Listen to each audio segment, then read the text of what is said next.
건이 안녕? 우리 건이 사과 먹는 거예요? 엄마가 오늘은 사과를 좀 다르게 잘랐죠? 깍두기 썰기를 해봤어요. 너무 많이 먹으면 이가 상할지도 몰라. 보리수는 어딨어? 보리수? 보리수 왜 거기 있니? 맘마 다 먹었어? 오늘 엄마가 사과를 좀 색다르게 잘라봤는데 엄마 그럼 책 읽고 갈게. 놀다가 와.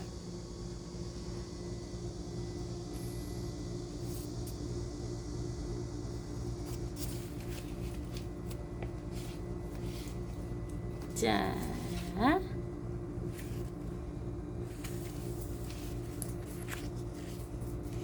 오늘은 5번째 날이에요. 혈압약을 끊어야 고혈압이 낫는다.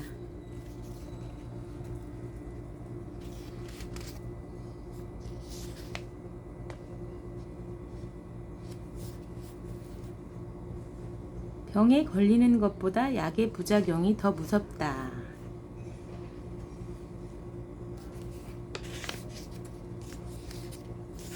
약의 부작용으로 죽는 환자는 하루에 300명 이상이다. 서양의학의 혈압약이 혈압을 떨어뜨리는 원리. 혈관을 확장시켜 혈압을 내린다. 혈액의 양을 감소시켜 혈압을 내린다. 심장의 활동력을 감소시켜 혈압을 내린다. 그러나 정작 근본 원인은 방치한다.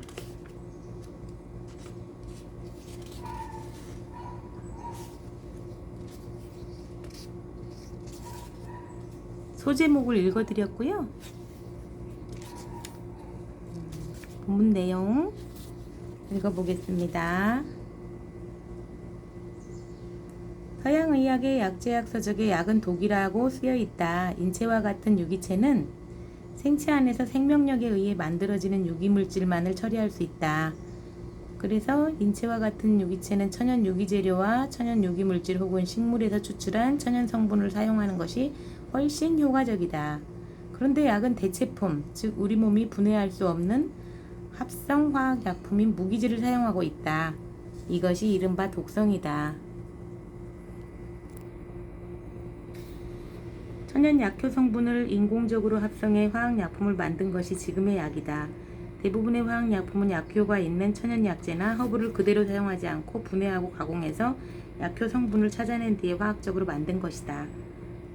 천연약재 상태로는 특허를 받을 수 없고 유통도 쉽지 않지만 화학약품은 특허를 받아 판매하면 적게는 수십 배에서 많게는 수백 배의 이윤이 생기기 때문이다. 의학박사 이시하라 유미는 다음과 같은 말을 했다. 약을 먹으면 낫는다고 맹신하는 사람이 많은데 이 상식에는 커다란 오류가 있다. 고혈압 같은 질병의 화학약품을 10년 이상이나 매일 복용하는 것이 진정한 치료라고 말할 수 있을까? 10년 이상이나 같은 약을 투여하는 것은 진정한 치료가 아니라 증상만을 억누르는 대중요법이며 근본 치료도 되지 않는다. 그래서 환자 수와 의사 수가 점점 늘어나는 건지도 모른다. 약은 다른 한편으로는 독이다. 약을 잘못 쓰거나 남용하면 유해할 뿐만 아니라 자연 치유력을 오히려 약화시킨다. 그리고 잘 듣는 약일수록 강한 부작용이 있다. 약은 모두 독이라 할 수 있다. 이 독을 써서 병의 증상을 제압하려는 것이 투약인데 실은 여기에 서양의학이 커다란 맹점이 있는 것이다. 미국 의학협회 저널의 발표에 따르면 매년 병원에서 약의 부작용으로 죽는 환자들의 수가 10만 6천 명에 달하는 것으로 나타났다. 하루 평균 300명이 합법적으로 시판되는 약을 먹고 죽어가는 셈이다.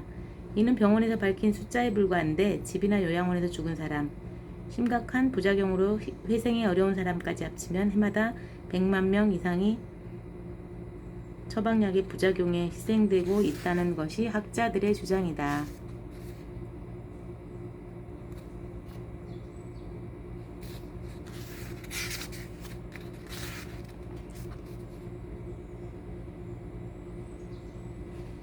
(10만 6천 명이라는 수는 미국의 9.11 참사로 인한 사망자보다 35배나 많은 수이며 10년간 베트남 전쟁에서 5만 명을 잃은 사람 수의 2배이다. 더욱 놀라운 사실은 그것이 해마다 발생한다는 데 있다. 이는 FDA가 매년 50만 건 이상의 부작용 보고를 받고 있음을 감안할 때 결코 허황된 추측이 아니라는 것을 알 수 있다. 이전에 이루어진 애리조나 대학의 연구에 의하면 약 28%의 입원 환자는 처방약과 관련된 문제로 병이 생겼다고 한다. 3명 중 1명꼴로 약 때문에 입원을 하게 되었다는 것이다. 유방암으로 매년 4만 6천 명이, 에이즈로 매년 4만 명이 죽는 것과 비교하면 약의 부작용이 얼마나 심각한지 느낄 것이다. 어쨌든 간에 수많은 의사들이 혈압약을 처방하고 있고 또 그것을 복용하는 환자들이 있다면 혈압약도 뭔가 효능이 있다는 얘기일 것이다. 그렇다면 과연 그 효능은 무엇이며 어떤 원리에 따라 나타날까? 혈압약의 눈에 띄는 효능은 혈압 수치를 낮춰서 인체가 정상 혈압을 유지하게끔 하는 것이다. 이를 보고 제약회사 관계자나 의사들은 약을 먹으니 이렇게 간단히 정상 혈압을 유지하지 않느냐 라면서 약의 효능에 우쭐해 할지도 모른다. 하지만 혈압약은 엄밀히 말하면 원인과는 상관없이 혈압을 강제로 떨어뜨리는 강압제다. 서양의학의 혈압약이 혈압을 떨어뜨리는 방식에는 여러 가지가 있지만 기본적으로는 혈관을 확장하거나 혈액의 양을 감소시키거나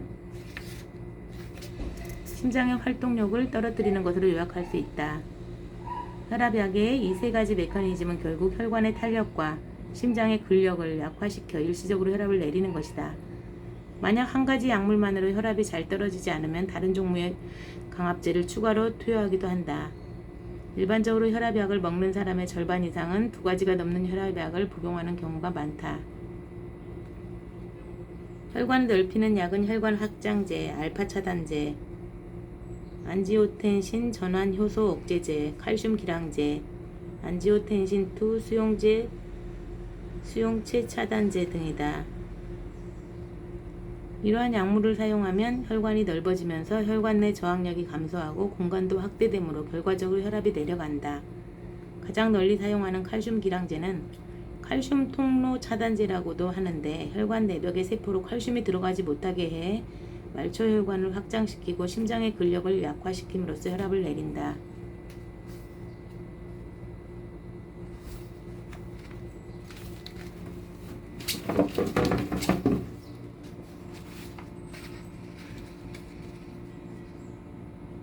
혈관벽의 세포에 칼슘이 섭취되면 혈관은 강하게 수축하고 혈소판에 칼슘이 섭취되면 혈소판은 응축되고 혈관벽의 혈소판 침착물이 증가한다. 이로 인해 혈압이 상승하기 때문에 혈관벽의 세포와 혈소판에 칼슘이 섭취되지 않게 함으로써 혈압을 낮추는 것이다. 칼슘 기량제는 ACE 억제제와 함께 고혈압 약물 치료에서 가장 많이 사용되고 있지만 칼슘 기량제의 작용은 심장과 혈관계에서 심박수와 수축력을 낮추고 동맥을 이완시키며 심장의 신경 충동을 억제해 심장의 근력을 약화시키는 부작용이 나타난다. 이뇨제라 분류되는 약으로 심장에 작용해 나트륨과 수분 배설을 촉진해 혈액량 자체를 줄임으로써 혈압을 낮추는 역할을 한다. 즉 혈액 중의 염분과 수분을 신장을 통해 강제로 배설하도록 만들므로써 혈액의 양을 감소시켜 혈압을 내린다. 혈압을 내리기 위해 소변의 양을 늘리기 때문에 혈액과 신체 조직 속의 수분이 줄어들기도 한다. 또한 혈중의 칼륨 농도가 낮아지며 콜레스테롤이나 지질의 양이 많아진다. 이뇨제는 가격이 싸기 때문에 고혈압 환자에게 제일 처음 처방하며 다른 강압제와 함께 사용하면 강압 효과가 크기 때문에 병합요법에 우선적으로 고려되는 약제다. 지금까지 가장 인기 있는 유형은 티아자이드 이뇨제이다. 티아자이드 이뇨제는 경미에서 중등 범위의 고혈압 환자에게 처음으로 처방되는 경우가 많다. 저희 옆집이도 티아자이드 이뇨제를 처방받았을 것 같네요. 들어본 것 같아요, 이름을. 자, 심장의 박동수를 천천히 약하게 수축하게 하면 혈압은 내려간다. 대표적인 약인 베타 차단제는 심장 박동수와 심장의 수축력을 낮추고 동맥을 이완시키는 효과를 낸다. 베타 차단제는 고혈압 외에도 협심증이나 심장의 일정한 박동장애 치료에 이용된다. 베타 차단제에 의해 심장 기능이 감소하면 산소를 덜 필요로 하게 되므로 협심증이 완화되는 원리다. 베타 차단제는 많은 환자들에게 심각한 부작용을 유발한다. 이완된 동맥계에서 심박 출량이 감소되므로 손과 발, 두뇌에 충분한 혈액과 산소가 공급되기 어려운 경우가 자주 발생한다. 그 결과 베타 차단제를 복용하는 사람들은 흔히 수족냉증, 신경통, 정신기능의 손상, 피로, 현기증, 우울증, 무기력증, 성욕감퇴, 발기부전 등의 증상을 호소한다.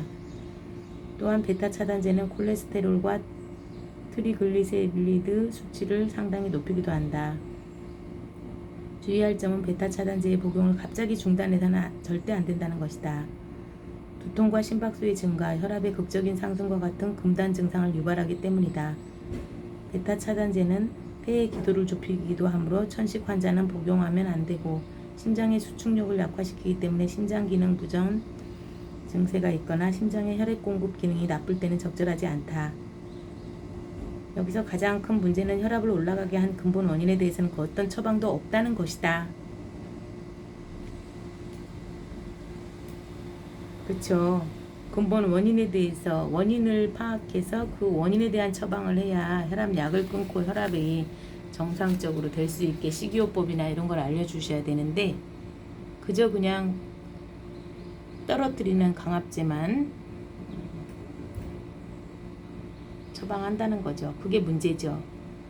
그러면 세계는 꼭 제약회사로 인해서 지난번에 읽어드렸던 제약회사의 음모 그렇게 돌아가는 것 같아요. 건강에 대한 지식이 부족한 많은 사람들은 혈압 수치가 내려가니까 내 혈압이 정상을 되찾고 있구나 라고 생각한다. 하지만 실제로 정반대 현상이 일어나고 있다. 앞에서도 살펴보았듯이 혈압이 올라가는 것은 인체가 균형을 이루기 위한 항상성 반응에 불과하다. 근본 원인을 없애면 당연히 혈압은 정상으로 되돌아간다.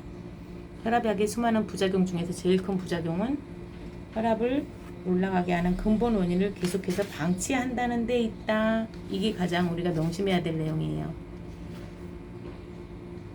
오늘은 여기까지 하겠습니다. 여러분 약 먹는 거 혈압약 드시고 계신 분